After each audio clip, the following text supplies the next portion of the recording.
bad news does not get better with age. I think a lot of times people get in a situation, they hear bad news, they try to fix it on their own, and it just starts you down a spiral.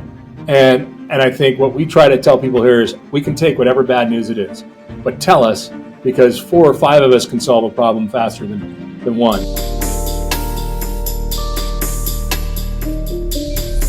Chris, you're the co-founder and CEO of Rising Realty Partners. Could you just take 30 seconds and provide overview of your firm and kind of all that you're involved with? Sure. So I've been in the business going back to the mid-90s. My father was a pretty well-known figure in the business, ran 2 public companies, but I kind of had my own career. I worked as a lawyer for a brief period of time. And then I was very fortunate to work for John Cushman at a company that at the time was called Cushman Realty Corporation. John had started his career at Cushman and Wakefield, and then in '78 started Cushman Realty Corporation. I worked for him from about '99 until 2003 when he sold Cushman Realty Corporation back to C&W. Didn't last long as a broker at a big shop.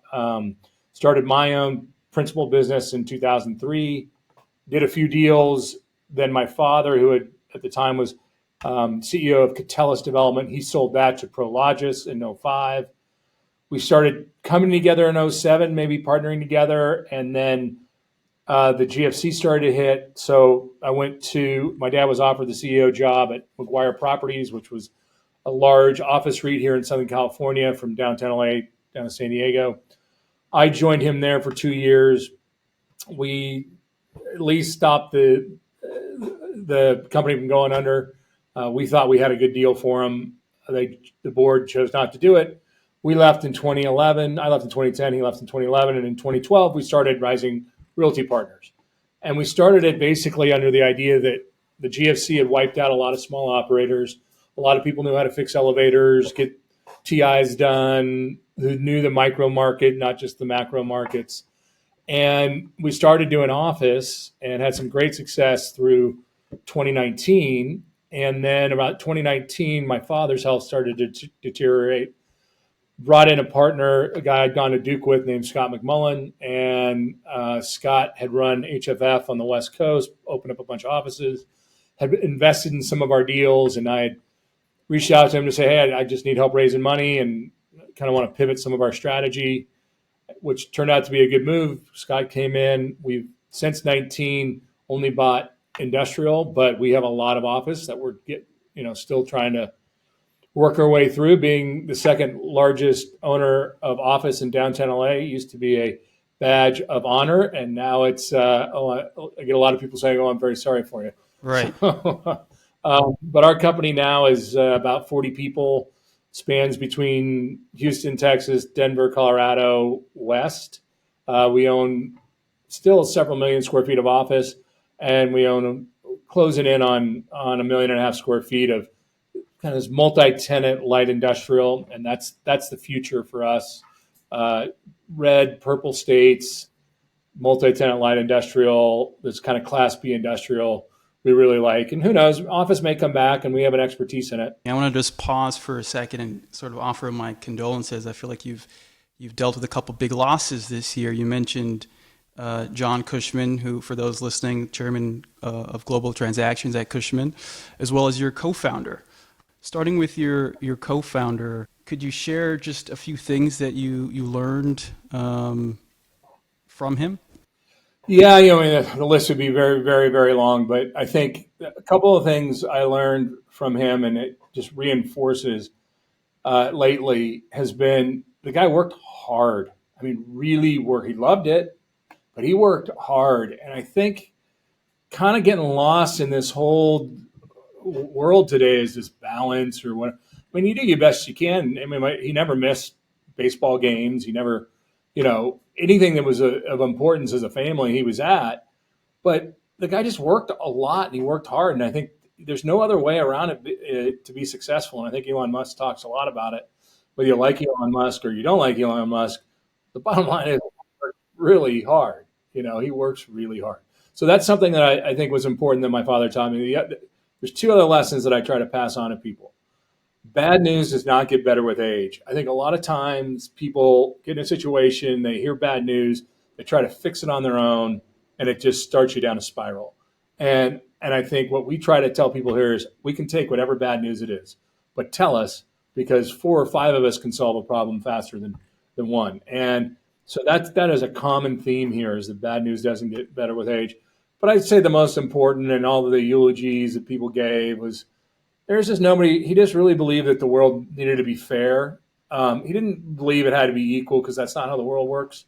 But he believed it had to be fair. And I think what led a lot of his decisions in life, in helping people and being supportive and having a mentor, being a mentor to people, was he just wanted to be fair. I mean, he lost his dad at a very young age, and always felt the need for mentorship. He felt like he needed to get a few breaks, and he got them.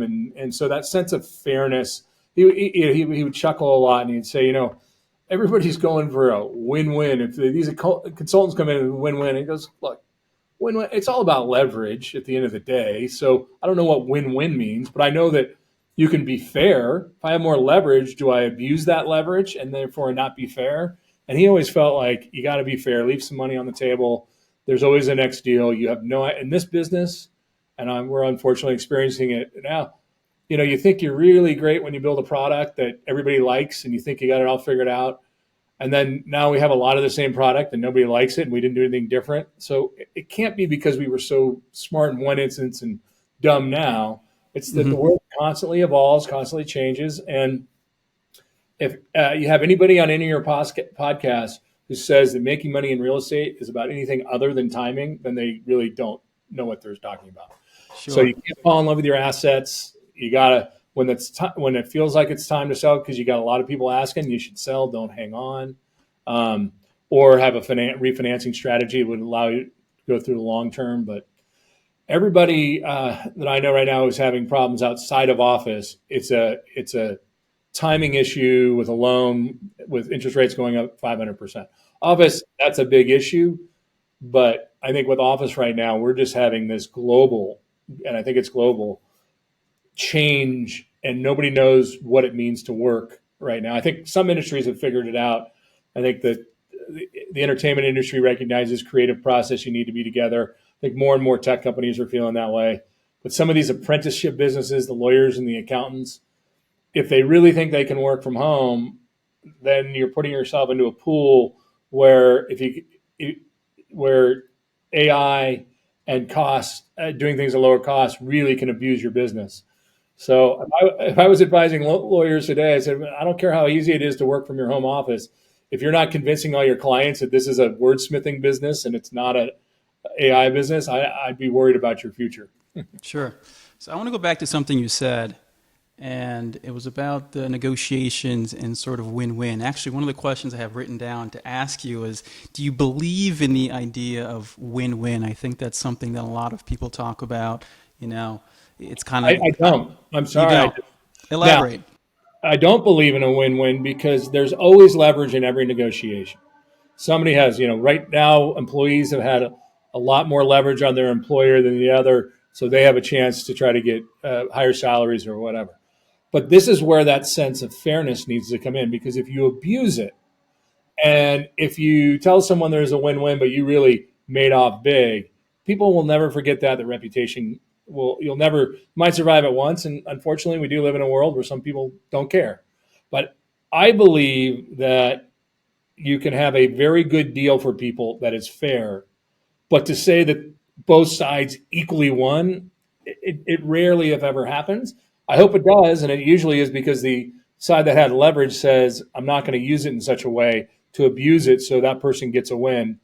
But every negotiation I've ever been a part of, somebody had leverage. I mean, a bank always has leverage over me because they want things that my wallet's only so big. Our company's wallet's only so big. So I wouldn't say when I have to sign on bad boy guarantees to get a loan that that's a win-win, but Yeah, no, not at all. business.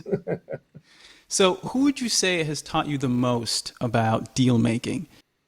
John Cushman. I mean, that John? guy, Yeah, both positive and negative. I have a three-part podcast with him, and I I'm integrate into through podcast. I'm through the first one. I need to do yeah. two. I'm definitely going to do two and three. I've learned so Well, much two just is about his one stories are sets the great. stage. Two talks about his deal making, and I'll tell you, it goes to hard work. I mean, John worked about 140% at speed. Sometimes he was only 95% effective because he was moving so fast and doing so much. I mean, at an age when, he had three, four dictaphones going, and he had two secretaries, and he was always amazing in meetings. And everybody thought it was because of his memory, but it wasn't. It was because he took detailed notes when he left the meeting, dictated those notes, those went into a file. The next time he was going to have a meeting, he would read all those notes, and then he would come into a meeting and be unbelievably prepared. What I think John did that is a lesson for everybody was he didn't view a negotiation as a social experiment. He didn't believe that you got deals done over lunch or over dinner. It was you get into a room, you Lock get the the door. party, lock the door, get the parties there. And I mean, he had some famous stories about. I mean, I'll tell you one. This is like the first week I worked for him. I get a call saying, meet me at Van Nuys Airport. We're going to Dallas on January 2nd at 8 a.m. We're going to go negotiate the La Quinta Inn's headquarters lease. And we go, so, I'd come from a legal background, so I was pretty comfortable with the leasing process, but I had never been on the brokerage side. And we meet with Derry Stone's group, who were the asset manager of the Las Colinas Towers, the big tower, and we're negotiating a 50,000 square foot lease in 1999, 2000 era. In 99, I think it was. I mean, this was right around tech wreck and coming out of the last cycle where everybody was hurting. And we were up at the top in their conference room, and we're going and we're negotiating. And John is being really tough because we have leverage. And at some point, one of their people at like 9:30 or 10 o'clock at night, the head of leasing guy just said, "No, we're done, John. We're not giving anything else." He said, "Do you really feel that way?" So yeah. He said, "Excuse me." He got on the phone, called another developer who he knew had an empty building, and said, "I think this deal is done. We're going to show up tomorrow at 8 o'clock, negotiate with you." John comes back in the room and said, "Sorry, guys, we're done. We're not going to be moving our client in here." And they couldn't believe it. I would never act that way. I would have probably tried to be nicer and see if we could salvage the deal. But we literally the next morning went down the street to a build a suit in the same area. To a spec building by a group that I should know. I'm blanking on their name. They were a national firm out of Minneapolis that really got Oh, hammered my in the stomping GFC. grounds where I grew up. Okay. Well, it was the GFC really blew them apart. They had regional offices. They were a little bit like Lincoln, but they had this empty building, and we negotiated in 2 days. At some point during the negotiation, I had to say to John, he's going, "Isn't this great? Watch, watch. I'm going to get us free air for the whole weekend." At some point, I said to John, it was the only deal John and his twin brother Lou ever worked on because Lou was based out of Houston, and Lou and I are looking at John going, "You're just going to bankrupt the landlord. Let's not do this." He's like, "Oh, this is great. Isn't it great?" So to John, a negotiation was a hand to hand combat that you took very seriously. And he's the only guy I think in the world who did a 7.5 million square foot lease for Merrill Lynch in New York City with his headquarters based in LA. I mean, that would never happen today, but that's just how it went. He represented Merrill Lynch and 7.5 million square, and that was in a time when the client didn't get into your pocket for the commission, and he owned the company, so he basically kept 90% of that commission. Yeah.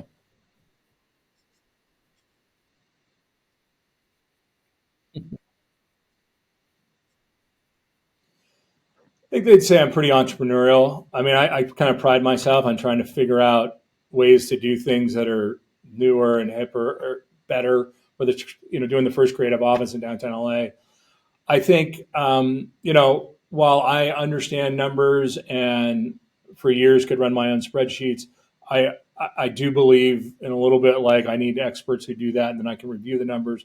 So I don't think someone. I mean, my father used to grill me all the time to do numbers in my head. It'd scare me to death, and he could do them in his head. My partner Scott's the same way. Sometimes I just feign that hey, I'm the guy who used to run into 300-pound guys with my head as a linebacker at Duke. So maybe I can't do the math as quick, but no, but I really understand. I think one of the things I have is enough experience now, whether it's working with architects, working with cities, working with tenants. I've not a whole lot I haven't seen, and so I think I'm good with that. But I think my biggest strength is my love of technology, and that we have pushed our firm forward with technology in a way that has put us way ahead of the game in terms of how we communicate. I mean, I still believe in human interaction. I think office will always have a role, but I think everybody in our company knows they can work wherever they need to be, really from an iPhone or an Android phone, because we have invested and spent so much time using technology as a force multiplier. But I want to be really clear to anybody who's watching this. I get so tired of real estate people who get on these things and say they're the smartest people in the room. They've never lost money on a deal. They've never. All I can say is you just haven't lived long enough. You haven't taken much risk then, because I don't know anybody in this business who hasn't had something that they didn't predict go wrong. I mean, you don't predict everything. And I'm telling you, these documents can't save you for things that people have never thought of. So I try to be very humble about things. I think I'm now in the stage of my career where I'm at 54. I'm one of the older guys in the room, men or women in the room. So I That's got to use still that to very my young, by the way. yeah, but boy, I'll tell you, I just got back from San Antonio and we had a meeting with some equity partners and toured a building. And I thought I was wearing the uniform of choice. Yeah, I was wearing dark jeans because we were in Texas, but hard sole shoes, shirt with a collar, sport coat. I show up and everybody looks like they're getting off the golf course. I'm like, man, this is different from how I used to do things. But in any event, I do. I think I bring a sense of I've just been around. I've seen the biggest players in the business negotiate some of the biggest deals. I kind of have a sense on what's really important to win and what isn't. But I also really feel strongly that our team, I can't Scott and I can't micromanage people. You got to stand on your own 2 feet. We can't grow if I'm going to do everything from soup to nuts, or Scott's going to do everything. So hopefully people feel like at the end of the day, they're very fair. They have a big lens on what they're trying to do. And, what they're trying to do is just a little bit different. Like that's with multi-tenant light industrial, what we're trying to do is bring everything we've learned from Class A office on how you manage 100 tenants in a million square foot building and bring it to a 300,000 square foot project with 15 tenants and 20 tenants and get them use the technology there and make that more efficient. And that's the margin. And that's how we make money buying the Class B industrial. So that was our thesis we came up with a few years ago, and it seems to be working pretty well. So, staying on this thread of deal making and even humility, oftentimes a person can learn just as much from a foe as they would from a friend or a mentor. If you were to think for a moment on a deal you lost, maybe to someone sitting across the negotiation table, are there any traits or tactics that you think you might have picked up from being on the losing side of a deal? I think that every office deal we lost in the last 5 years, I congratulate the other person. Really? Only because they own it and now we all have to deal with our offices. I don't know. What have I learned? I've learned this, that 99 times out of 100, maybe there's that 1%. The person who wins the deal is paying more. Now, that 1%, maybe they are moving faster, they're paying all cash. But I've never met sellers who could justify take every once in a while it happens. I'm not saying it. I mean, I have chosen buyers who maybe were offering a little bit less because I knew them and I knew they would close. But that is not the rule. So just remember this: when you've lost, you just didn't agree to pay as much as the person who won. Sure. And do you have a most memorable deal, or do you have a most meaningful deal that you've done?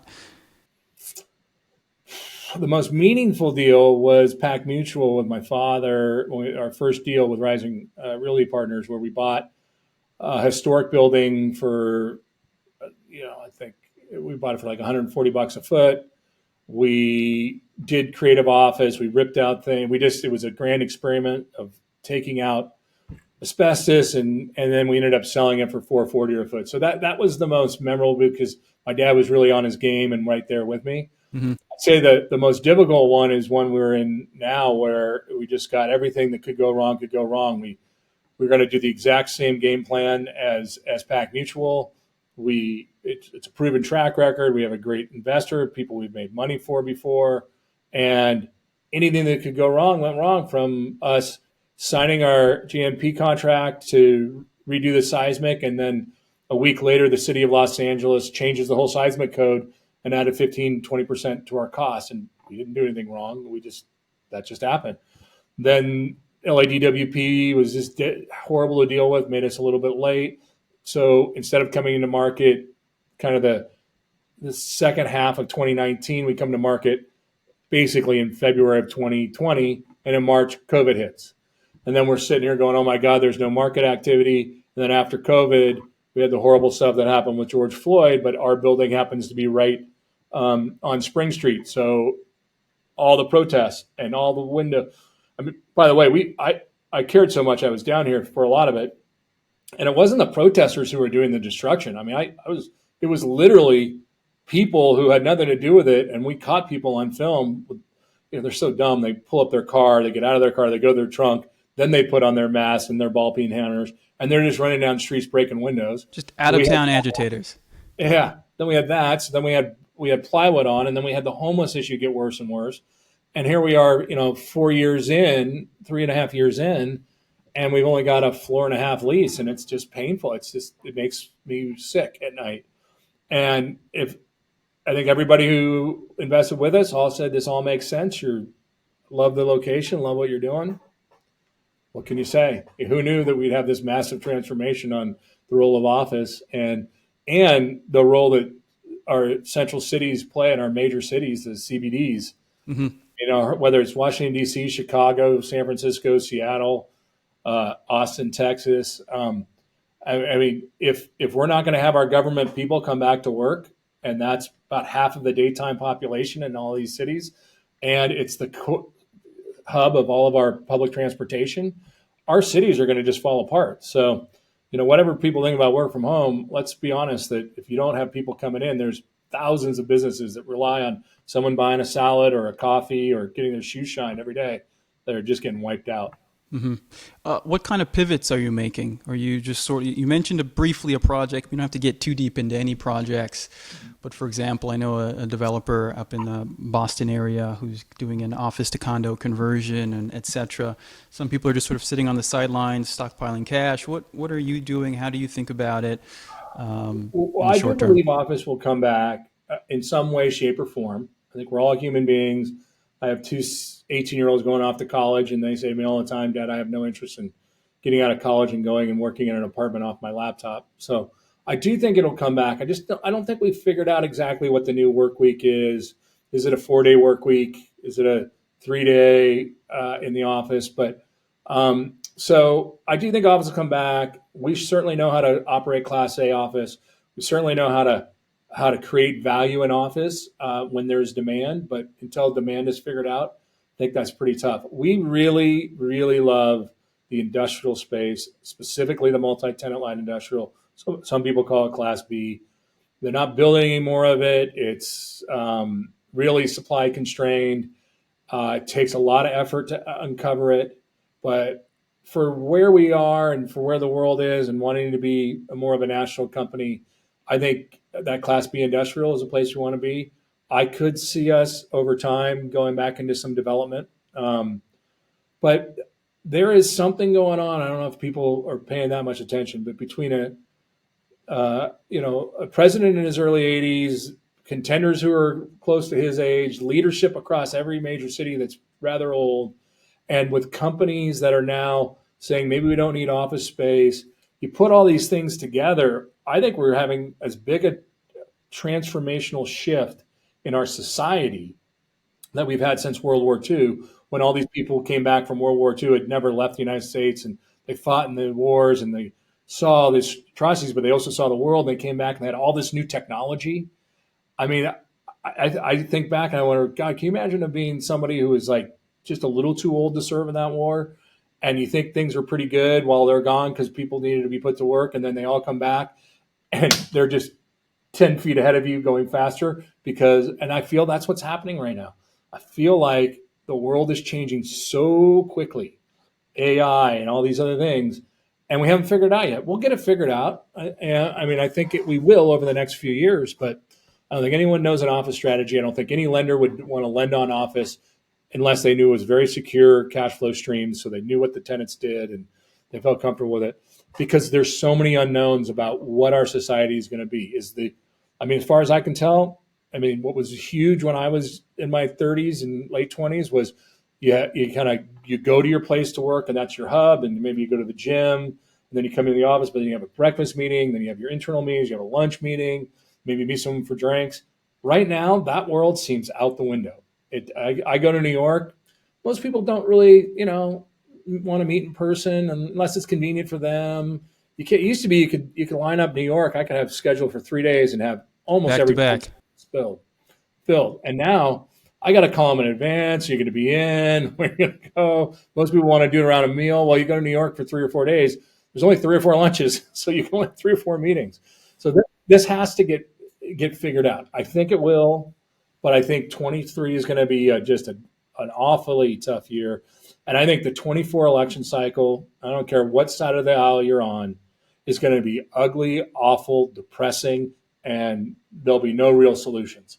So maybe I'm a cynic on it, but the leadership has got to come from the private corporations on what our cultural norms are going to be. Yeah. Because I don't see anybody saying to the federal workforce, no, you got to go back 5 days a week, because they just don't want to take on their employees like private industry will. So I got my start in real estate right out of high school. I didn't go to college. And I started this website called mycashoffer.net. And, I didn't know anything about technology or software. I went to a little real estate seminar when I was 17, and they were kind of pitching, everybody can become an investor and do deals kind of a situation. So it was a great start and entry into real estate for me. It gave me deal flow. It was basically a website for homeowners to kind of throw in their address, and we would follow up with a kind of a quick cash offer, and allowed me to raise money from investors and then start renovating and flipping houses. And so fast forward to my mid 20s, I'm 31 now. My first mentor, boots on the ground, real estate, tough developer guy out in the Hamptons in Boston, etc. And he said, Noel, you got to get out from behind the laptop. And he forced me to drive streets, drive neighborhoods, memorize, addresses and the feels of communities. So it's certainly a different world that we're living in. People just are Elon Musk made a comment the other day about how it's just not fair to the people who have to show up to work, that everybody I've kind of been wants saying to that be for a while. I in agree. a I think computer. there's going to be a social. Come on. We all say our kids need to be in school to learn, and yet there's a bunch of the most well-educated, wealthiest people who are like, no, I can do it from my laptop anytime I want. So I don't think. I think there's going to be a big pushback on that. But I want to go back to your story, because I would have agreed with your mentor, and still do 100%, that you got to get out. But I think we all have to acknowledge that you can see property from a laptop today you couldn't see 5 years ago. So what we talk about in our team is, what this should allow you to do is to be the most prepared for when you show up in person. You should have done all your research and all that, so then the FaceTime matters. But our team, our acquisitions team, they're not finding deals on LoopNet or taking a call from an East Hill broker. So they're finding deals because they're going out and meeting the brokers there, meeting the leasing brokers and saying, hey, if you can put together a deal, we'll pay you a commission. They're talking to owners. They're going through using the technology. But I just don't believe, I don't even have to say it. I know for a fact, unless you're out in front of people finding real estate deals, you're paying retail for everything. And it's really hard to make money paying retail. Last question before I let you go. For the young person out there, 18 to 25, thinking about becoming a deal maker, getting into doing deals, whether it's on their principal or they're a broker in the transaction, what does great deal making mean to you? What do you think they should focus on? I know we talked a little bit about it not being win-win and there's leverage, but an overall picture, what do you think a young person today, what advice you're giving, your kids? Well, I don't know on deal making, but here's what I would say. I think whether you recognize, and I'm sure you did go to college. You just went to like trade school. And there's nothing wrong with that. And I say this to a lot of parents of boys right now, is like, hey, there's a lot of money to be made in plumbing. There's a lot of, what you did was kind of the plumbing of real estate. You were on the ground floor, and you saw what it took to get someone to sell a house. You saw what it would take and what your costs were to refurbish the house and all. So you got you didn't have a degree from Harvard, but you had a degree in life that's extraordinarily valuable. Hmm. And that's exactly what I tell young people that want to get into real estate. I said, you can't just come and tell people you're going to work hard. I mean, that's the underlying That's premise. step one. Of course you're going to work hard. Don't sell me on that. Come with a skill. And so what I say to people all the time, you might have a liberal arts degree and you want to get into real estate. That's great. Invest in yourself. Get an Excel certification. Go to Argus. Get a certificate. Come in and offer somebody this. I can do a service for you that you'd have to pay for, and from other people, and you can put me to work right away. I'm not just going to sit there and be the old mailroom person, because that world doesn't exist. So that's what I say to people over and over again: is come with one skill set. The reason I got to work for John Cushman, I had a skill set. I'd passed the bar. I was a lawyer. I could help him read every lease, and then I learned all the deal making from there. And in a world today where paying, people are going to look.